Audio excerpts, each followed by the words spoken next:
Salut tout le monde et bienvenue sur Mikiscope, ta chaîne 100% ciné. Aujourd'hui, j'ai envie de vous parler du MacGuffin, qui est un élément scénaristique, une sorte de technique narrative dont le nom a été inventé par le scénariste Angus MacPhail, qui a écrit notamment beaucoup de films pour le cinéaste qui a popularisé le terme, Alfred Hitchcock. J'aime bien ce concept parce qu'il montre qu'un élément simple et insignifiant peut catalyser un récit, puis s'effacer pour donner de l'importance aux personnages et à leur évolution. Dans cette vidéo, on va explorer le MacGuffin à travers 3 films, ou devrais-je dire qu'on va voir 3 films sous un nouveau jour grâce à l'utilisation ingénieuse du MacGuffin. Mais tout d'abord, c'est quoi un MacGuffin? Il s'agit d'un but, d'un objet désiré, ou toute autre chose ou cause vers lequel le ou la protagoniste et l'antagoniste sont attirés. C'est un dispositif de l'intrigue qui conduit l'action et qui, à l'acte 3, perd de son importance. L'objet en question est très important pour les personnages, mais pour les spectatrices, il est quasi sans intérêt.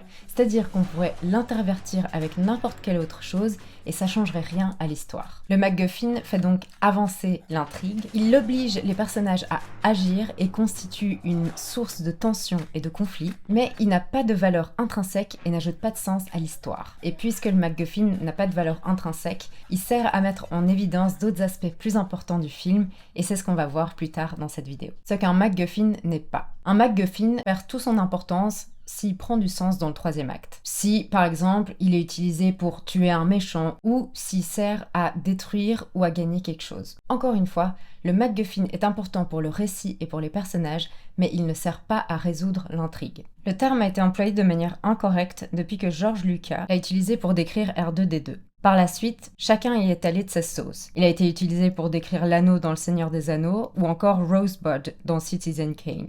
Avec tout ce qu'on a vu, il est aisé de constater que ces exemples sont erronés. L'académique britannique Nick Lowe a proposé qu'on les appelle plutôt des coupons scénaristiques que les personnages encaissent à la fin du film et qui résolvent l'intrigue, par exemple, par la destruction d'un certain anneau. Et je trouve que c'est une très bonne idée pour pas se mélanger les pinceaux.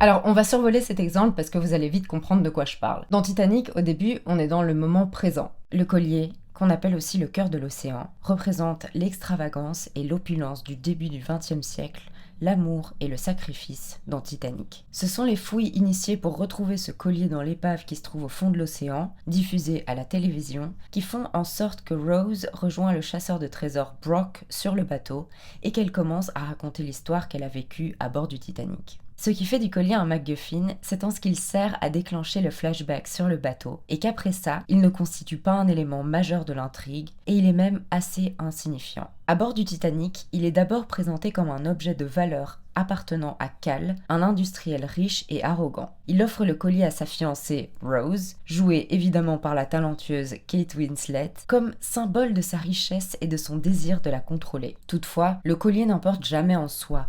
Il n'est qu'un symbole qui sert à mettre l'accent et à creuser le contraste entre sa symbolique et les thématiques de l'amour, de la famille, des classes sociales et de la nature humaine en situation de crise. On revoit le collier juste une dernière fois à la toute fin du film, alors que les spectatrices découvrent que Rose l'avait gardé sur elle depuis tout ce temps. Elle jette le collier à la mer, comme pour enfin se libérer de cette expérience. C'est assez beau et cathartique comme moment.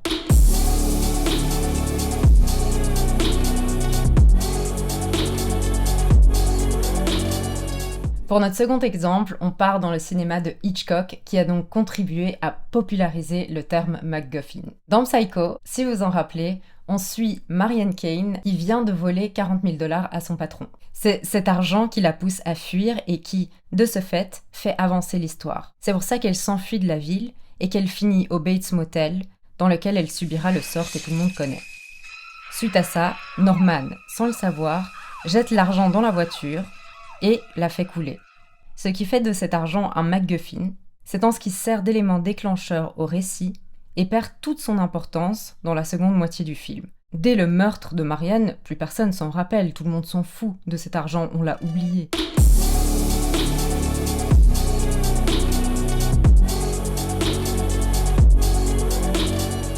Dans notre dernier exemple, on va voir en quoi la mallette, ou plutôt son contenu, dans Pulp Fiction constitue un MacGuffin. Les théories sur le contenu de cette fameuse mallette se sont multipliées et sont toutes plus absurdes les unes que les autres, parce que le fait qu'on sache jamais ce qu'il y a dedans accentue évidemment le côté mystique. Roger Avary, qui est co-scénariste de ce film, a dévoilé que le contenu de la mallette ne devait jamais être connu du public et que chaque spectatrice devait se faire sa propre idée de ce qu'il y a dedans. Tarantino ne l'a même pas dévoilé à John Travolta et il lui aurait d'ailleurs donné comme indication pendant le tournage de regarder dans la mallette et d'avoir l'air complètement impressionné, comme s'il voyait quelque chose qu'il n'avait jamais vu auparavant. We happy? Vincent! Bon, moi je trouve qu'il a l'air plus blasé qu'autre chose, mais bon, chacun sa vision du monde. We happy? Yeah, we happy. Si ça se trouve, chaque personnage voit des choses différentes dans cette malle, un peu à l'image d'un objet magique qui se métamorphoserait en rapport avec la personnalité qui se trouve devant lui. What's in the case? My boss's dirty laundry.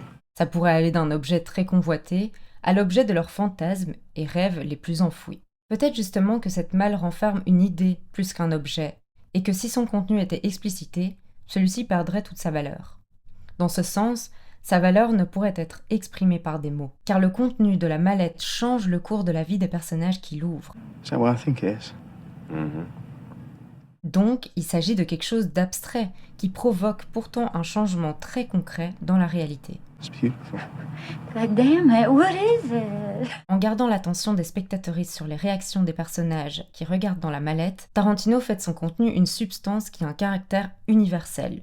Il en fait un concept de la chose qui te fait changer profondément. Tarantino dit lui-même que la mallette contient ce que tu veux que ça soit. Et c'est donc à nous, les spectateuristes, de la remplir avec nos rêves et notre imagination, et surtout de nous poser la question: quel en serait le contenu si moi, j'ouvrais la mallette? Vous vous souvenez quand j'ai dit que le MacGuffin devait servir à mettre en évidence les éléments véritablement importants de l'intrigue? Eh ben, le contenu de la mallette est tellement captivant que le voyou se fait avoir par Jules, qui réussit à la reprendre. Grâce à ça, il peut continuer son chemin vers la rédemption et laisser le voyou en vie qui peut se barrer avec sa meuf. Je pense que Pulp Fiction est devenu aussi culte en partie parce qu'il garde ses secrets bien enfouis et que l'être humain est naturellement attiré par le mystère. Pour utiliser le MacGuffin dans un scénario ou pour le repérer dans un film, vous avez donc carte blanche parce que ça peut être tout et n'importe quoi. Si vous décelez un élément qui catalyse l'histoire, qui fait un peu progresser l'intrigue, qui motive les personnages, mais qui sert concrètement pas à grand chose, vous avez sûrement mis le doigt sur un MacGuffin. Tenez-moi au courant si vous en repérez dans d'autres films. Like, abonne-toi et commente cette vidéo. En attendant, je vous dis à la prochaine avec une nouvelle vidéo.